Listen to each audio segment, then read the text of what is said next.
تمہاری قوم نے ایک پیغمبر ہماری اس وعید کو جھٹلا دیا ہے، ذرا حالانکہ یہ بالکل حقیقت ہے۔ ان سے کہہ دو کہ میں تمہارے اوپر کوئی داروغہ نہیں بنایا گیا ہوں کہ تمہیں ضرور ہی سمجھا دوں، ہر بات کے لیے ایک وقت مقرر ہے، اس کے باوجود عذاب ہی مانگتے ہو تو ان قریب یہ حقیقت تمہیں بھی معلوم ہو جائے گی۔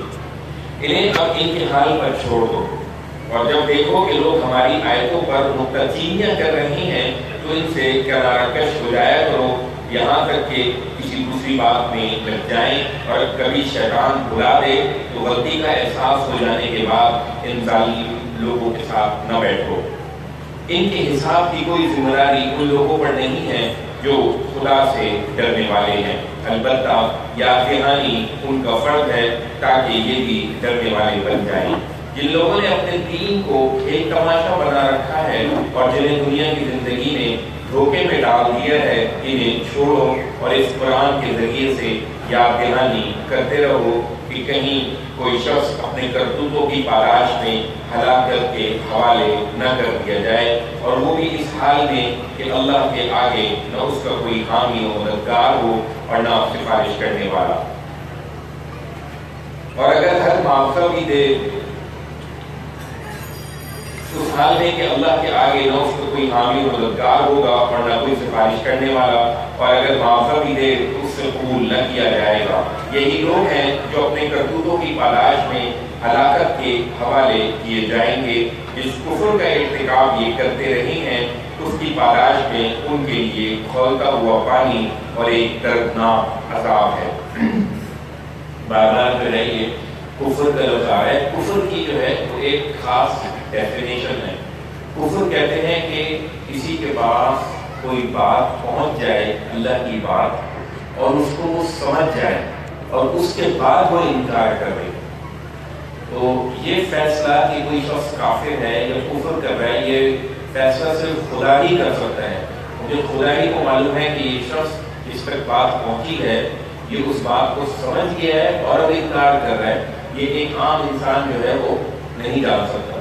لہذا جن کی بات ہو رہی ہے کہ وہ لوگ ہیں کہ اللہ کو پتہ ہے کہ رسول کی زبانی ان تک آیات پہنچ گئی ہیں اور یہ سمجھ بھی گئے ہیں کہ یہ خدا کی طرف سے ہے، جیسے کہ ذکر ہوا کہ یہ ایسے جانتے ہیں اللہ کی کتاب کو جیسا کہ اپنے بیٹوں کو جانتے ہیں، یعنی کوئی شبہ نہیں ہے ان کو اس بات میں اور کوئی تردد نہیں ہے کہ یہ اللہ کی طرف سے، اور پھر انکار کر رہے ہیں تو اللہ نے ان کے لیے کفر کا لفظ استعمال کیا۔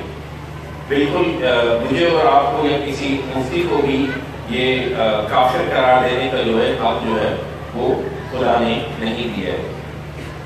اور آگے چل کے یہ بات آ جائے گی کہ رسول نے ان لوگوں کو جو اندر سے کافر تھے، باہر سے مسلمان تھے، ان پر بھی کفر کا حکم نہیں لگایا، ان کے ساتھ جو سلوک کیا ہے وہ مسلمانوں والا کیا ہے۔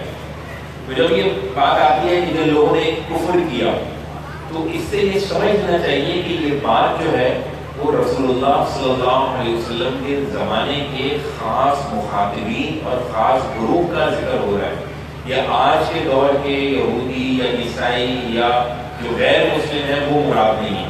آج جو ہے وہ میں سمجھتا ہوں کہ یہ جو ریاستیں ہیں، امریکہ ہے، روس ہے، یہ کافر ریاستیں نہیں ہیں بلکہ یہ غیر مسلم ریاستیں ہیں کہ انہوں نے اسلام قبول نہیں کیا ہے اور پتہ نہیں تک جو ہے وہ دعوت پہنچی بھی ہے یا نہیں۔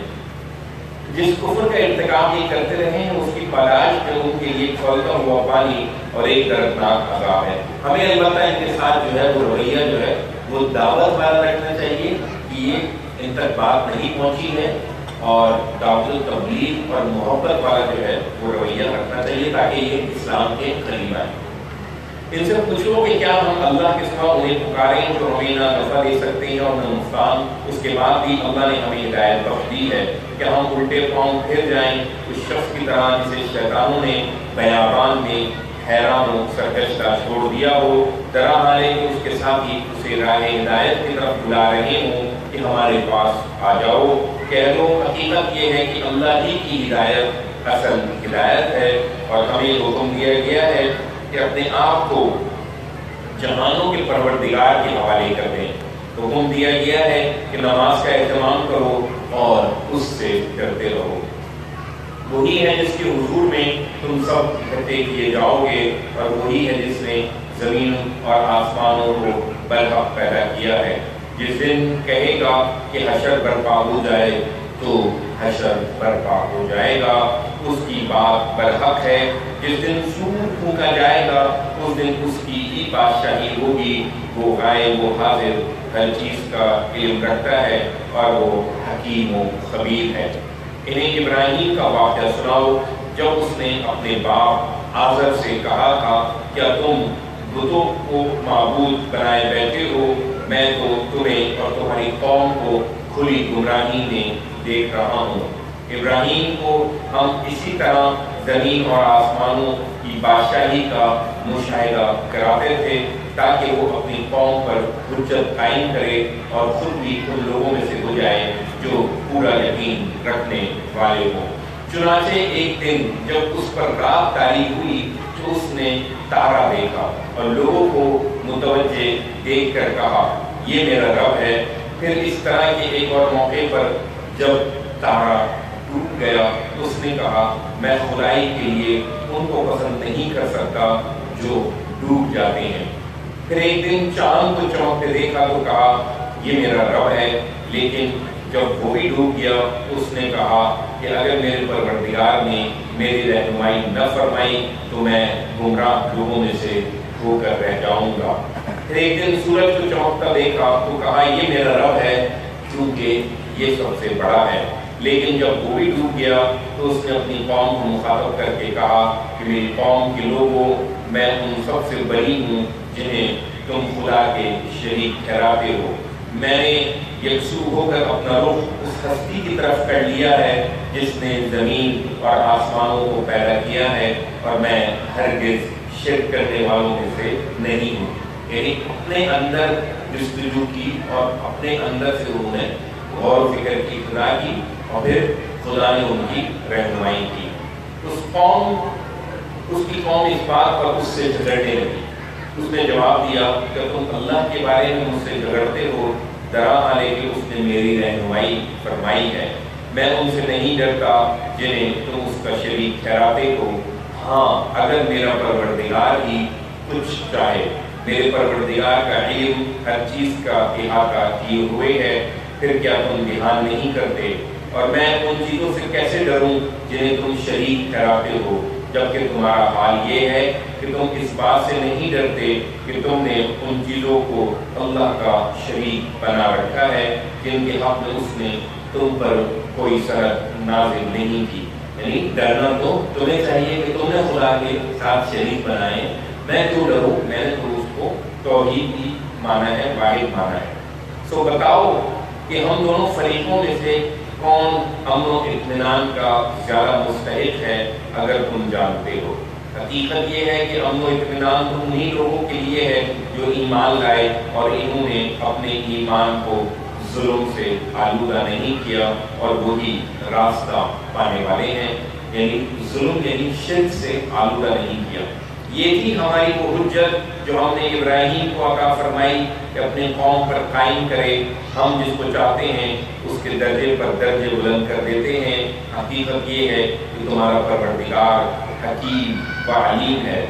پھر یہی نہیں، ہم نے ابراہیم کو اسحاق اور یعقوب عنایت فرمائے، ان میں سے ہر ایک کو ہم نے ہدایت بخشی۔ اس سے پہلے یہی ہدایت ہم نے نوح کو بخشی تھی، اور ابراہیم کے بعد اس کی ذریت میں سے داؤد، سلیمان، ایوب، یوسف، موسیٰ اور ہارون کو بھی ہم نیکوکاروں کو اسی طرح کا صلہ دیا کرتے ہیں، اور زکریا، یحییٰ، عیسیٰ اور الیاس کو بھی، یہ سب نیکوکاروں میں سے تھے، اور اسماعیل، یسع، یونس اور لوط کو بھی ان میں سے ہر ایک کو ہم نے دنیا والوں پر فضیلت عطا فرمائی تھی۔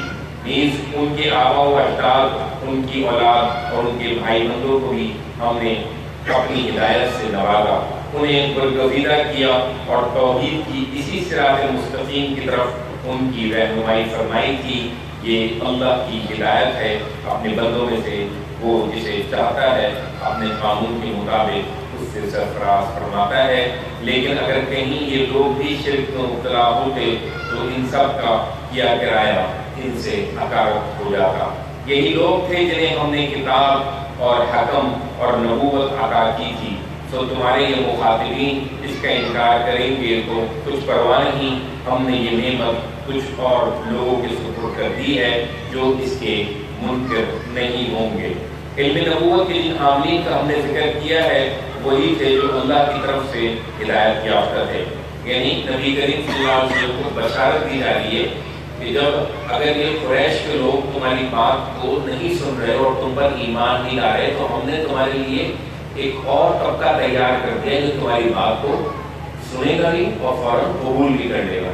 اس کے بعد پھر نبی کریم صلی اللہ علیہ وسلم نے یہ منصوبہ بنایا کہ اب مکے سے نکل کر اپنی دعوت کو طائف کی طرف لے جایا جائے، اور آپ سمجھیں کہ اشارہ شاید طائف کی بستی کی طرف ہے جو وہاں ٹھنڈے علاقے کے لوگ ہیں اور وہاں بڑے بڑے سردار بستے تھے، مگر جب آپ وہاں بھی گئے ہیں تو آپ کو کامیابی نہیں ہوئی۔ اس کے بعد پھر آپ نے مدینے کا رخ کیا اور مدینے میں یہ بشارت پوری ہوئی، جب آپ گئے وہاں پہ آپ کو ہاتھوں ہاتھوں لیا گیا اور پھر آپ نے اپنی ایک ریاست بھی وہاں قائم کی۔ ہم نے یہ نعمت کچھ اور لوگوں کے سپرد کر دی ہے جو اس کے منکر نہیں ہوں گے۔ علم نبوت کے جن حاملین کا ہم نے ذکر کیا وہی تھے جو اللہ کی طرف سے ہدایت یافتہ تھے، سو انہی کے طریقے کی پیروی کرو۔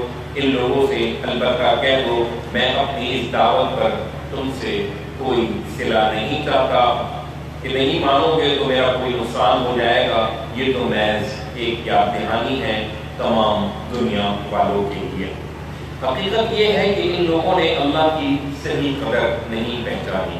جب انہوں نے کہہ دیا کہ اللہ نے کسی انسان پر کچھ نازل نہیں کیا، ان سے پوچھو پھر اس کتاب کو کس نے نازل کیا تھا جس کو منہ سے لے کر آئے تھے، جو لوگوں کے لیے روشنی اور ہدایت تھی، جس کو برق برق کر کے انہیں دکھاتے اور زیادہ کو چھپا لیتے ہو، اور جس کے ذریعے تمہیں وہ علم دیا گیا جسے تم نہ جانتے تھے اور نہ تمہارے باپ دادا۔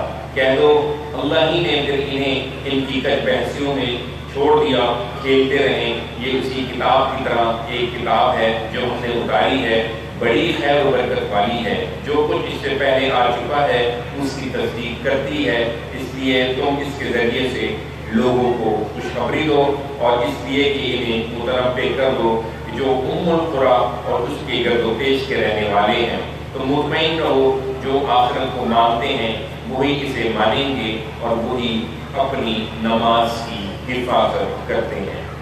اس شخص سے بڑھ کر ظالم کون ہو سکتا ہے جو اللہ پر جھوٹی تہمت باندھے یا کہے کہ مجھ پر وحی آئی ہے، درا حالے کہ اس پر کوئی وحی نہ آئی ہو، اور اس سے جو دعویٰ کرے کہ میں بھی اس جیسا کلام نازل کیے دیتا ہوں جیسا خدا نے نازل کیا ہے۔ اور کبھی تم دیکھتے جب یہ ظالم موت کی بے ہوشی میں ہوں گے اور فرشتے ہاتھ بڑھائے ہوئے مطالبہ کر رہے ہوں گے کہ لاؤ اپنی جانیں حوالے کر دو، آج تمہارے اس جرم کی پاراش میں تمہیں ذلت کا عذاب دیا جائے گا، اور تم پر اللہ پر ناحق تہمت باندھتے تھے اور اس کی آیتوں سے متکبرانہ اعراض کرتے تھے۔ لوگ بالآخر ویسے ہی اکیلے اکیلے ہمارے پاس آ گئے ہو جیسے پہلی مرتبہ ہم نے تمہیں پیدا کیا تھا، جو کچھ دنیا نے تمہیں دیا تھا وہ سب پیچھے چھوڑ آئے ہو، اور تمہارے ساتھ ہم تمہارے ان سفارشیوں کو نہیں دیکھ رہے جن کے بارے میں تم سمجھتے تھے کہ تمہارے معاملے میں ہمارے شریک ہیں۔ تمہارے سب رشتے ٹوٹ گئے اور جو کچھ گمان تم کیے بیٹھے تھے وہ سب تم سے جاتے رہے ہیں۔ دانے اور بھٹی کو پھاڑنے والا اللہ ہے، وہی زندہ کو مردہ سے نکالتا ہے اور وہی مردے کو زندہ سے نکال کر لانے والا ہے۔ یہ ہے اللہ، تو کہاں پھرے جاتے ہو؟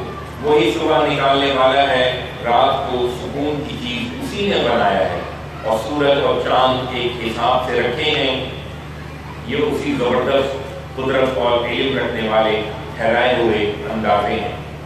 وہی ہے جس نے تمہارے لیے تارے بنائے تاکہ صحرا اور سمندر کی تاریکیوں میں ان سے رہنمائی حاصل کرو۔ ہم نے اپنی نشانیاں ان لوگوں کے لیے کھول کر بیان کر دی ہیں جو جاننا چاہیں۔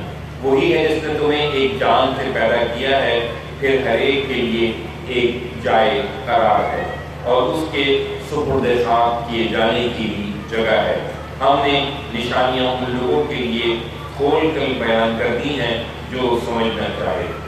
وہی ہے جس نے آسمان سے پانی برسایا، پھر اس سے ہر چیز کے انکھویں ہم نے نکالے، پھر اس سے ہر سبز شاخیں اٹھائیں، اس سے پھر ہم نے سرسبز شاخیں اٹھائیں جن سے ہم تہ بتہ چڑھے ہوئے دانے پیدا کرتے ہیں، اور کھجور کے شگوفوں سے لٹکتے ہوئے گچھے بھی اسی سے پیدا ہوتے ہیں، اور انگوروں کے باغ اور زیتون اور انار بھی ہم نے اسی سے پیدا کیے ہیں، جن کے پھل ایک دوسرے سے ملتے جلتے بھی ہیں اور الگ الگ بھی۔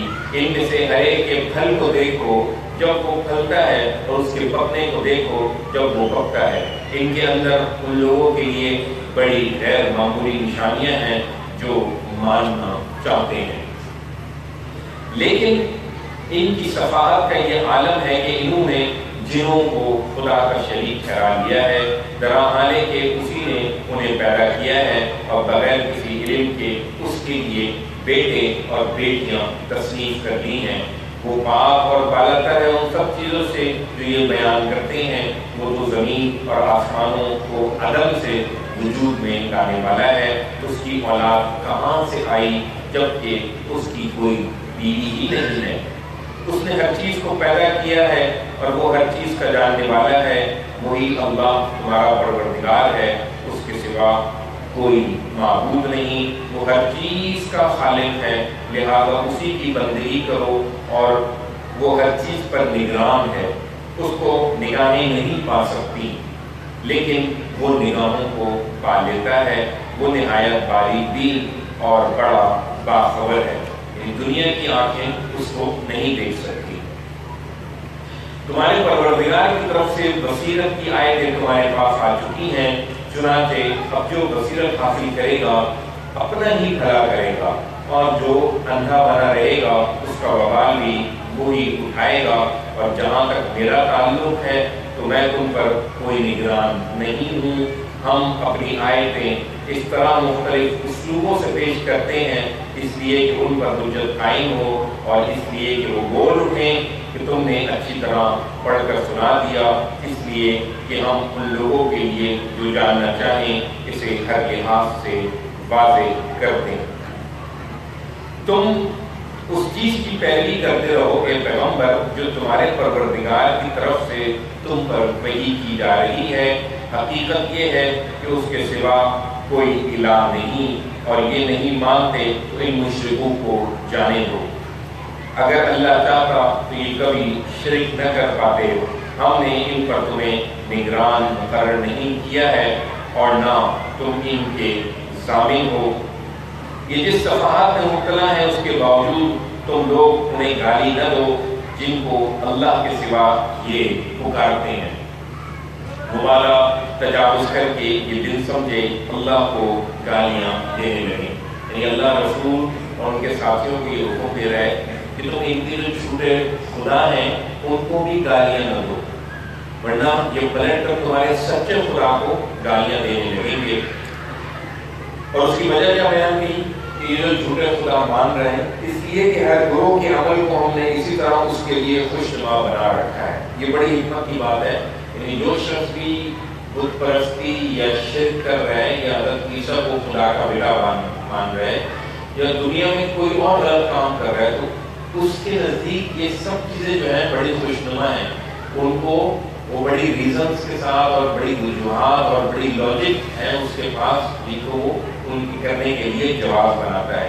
تو یہ اللہ نے ان کا برا عمل ان کے لیے مزین کیا ہے، یہ اللہ کا ایک امتحان ہے، اس لیے کہ ہر گروہ کے عمل کو ہم نے اسی طرح اس کے لیے خوشنما بنا رکھا ہے۔ پھر ایک دن انہیں اپنے پروردگار کی طرف پلٹنا ہے، اس وقت وہ انہیں بتا دے گا جو وہ کرتے رہے ہیں۔